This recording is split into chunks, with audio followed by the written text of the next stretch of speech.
Okay, it's step number 8, and it's actually quite a simple step.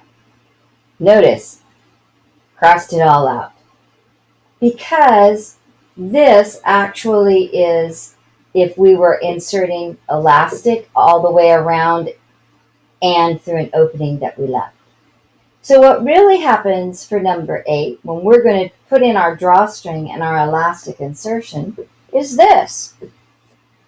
We've got our actual drawstring.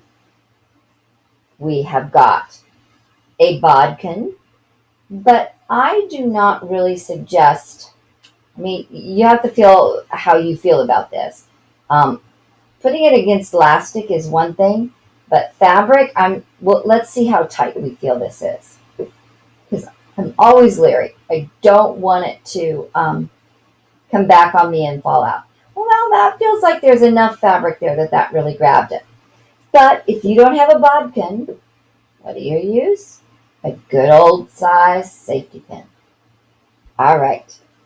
Now what we're going to do is we are going to feed this through, starting with our buttonhole here and going all the way around.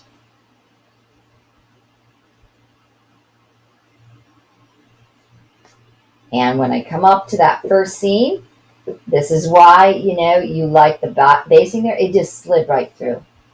No problem. Trying to find where is that opening there. Am I under a seam? It works really, really well.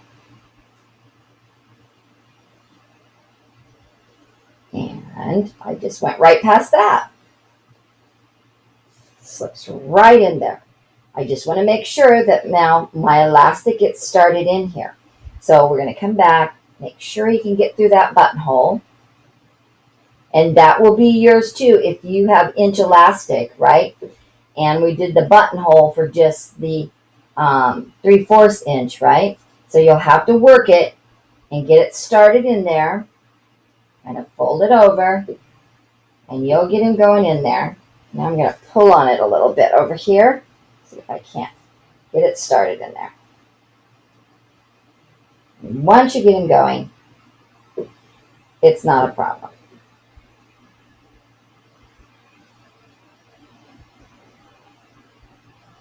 A little edge there. Okay, pull that. Oh, I think I might have it so it can start to pull. So I'm going to go back over here and pull on it from this way. Almost. Still that one little corner. So what I'm going to do is help him right there. I'm going to tuck that little corner in there without poking a hole in my actual casing fabric. All right, mister. Anytime.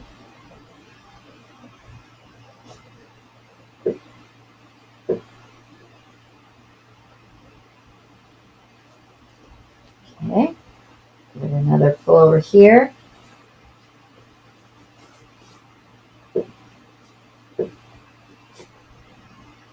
Almost.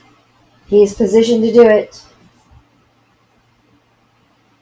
I didn't think you'd ever watch a video of so many minutes. There he went in of Shirley trying to get the elastic to go in. Right?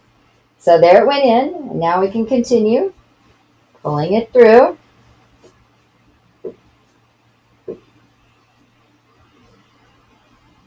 It will continue to have to be coaxed to go through there, but it will.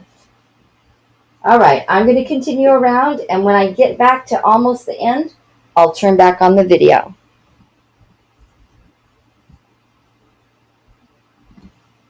So I'm back. I'm done wrestling with that, and it was a wrestle. But being persistent, I got the elastic in. Now what we have to do is you see where in pulling and stretching it around, it has twisted in here. So now we need to go and make sure that it's flat. So what am I going to do? I'm going to go around. Okay, there you are. Let's work it so that it doesn't have a twist. And you just have to keep playing with it until it lays in the casing exactly the way you want it to lay.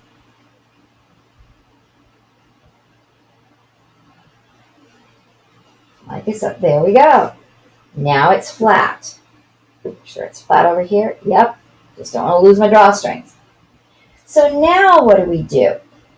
We want to control this, right? So the front is what is going to always pull up and tie, right? But the back we put in elastic. Well, what we have to find is where those connectors are. So you're going to have to feel, and I can feel my connector was right there. And so I'm going to come back here and I'm going to pull on this side until that connector gets back into this side seam pocket area. So it's right there. And then I'm going to put a pin there, a sturdy pin, because remember it is a thickness right there. And so you want to make sure in all actuality that you really get the connector part past this seam, because we're going to do our stitch in the ditch, right? Now we're going to feel over here where it's at on this side. There's our other side seam. And it actually is way back there right now. And so I'm going to pull him up. So he's just past that. I'm going to put a pin in there. Holding it in place. Now I'm going to come and evenly disperse the back side of my little pant here, so that my gathers are nice and even on both sides to there. And then this is perfectly, wonderfully set. And we're going to do our stitch in the ditch in the center back seam. So we're going to put a pin here too now, so that it doesn't get pulled off to any one direction. So we're going to stitch in that ditch. And then we're going to stitch in this ditch, just between the casing, remember, not past it or anything. And we're going to stitch in this stitch. Then that keeps it so that it won't move inside of there, and our drawstrings will always stay the same too, because even if we do this, we've got long enough length here that it's not going to slip back inside of there, because it'll be secure and it can't move about. Okay, I'm going to go do that, and I'll be right back. So here I am back. It's time to take out all the basting. I've stitched in the ditch in there, and again, remember, if this was matching green thread, you wouldn't really even notice that at all. I stitched back here and in the other side seam in the ditch right there. So now it's evenly dispersed. It's going to stay that way. It shouldn't shift around and get more gathers on one side than the other. So I did want to show you when I'm taking out basting. I started over here on this one where the pocket was basted up to the top, and we've got where our casing was basted, and I'm pulling that out. What I wanted to show you was there is, and let me just get really close here, so it's going to take a moment to focus in.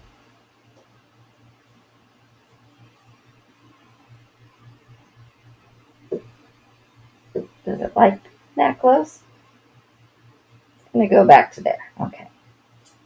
If you can see this, where I'm taking out the thread, the basting thread, there are little holes here. I don't know if you can really tell on the camera. I'm looking. Well, you can kind of see the faintness of the line that it created, and there's little holes there.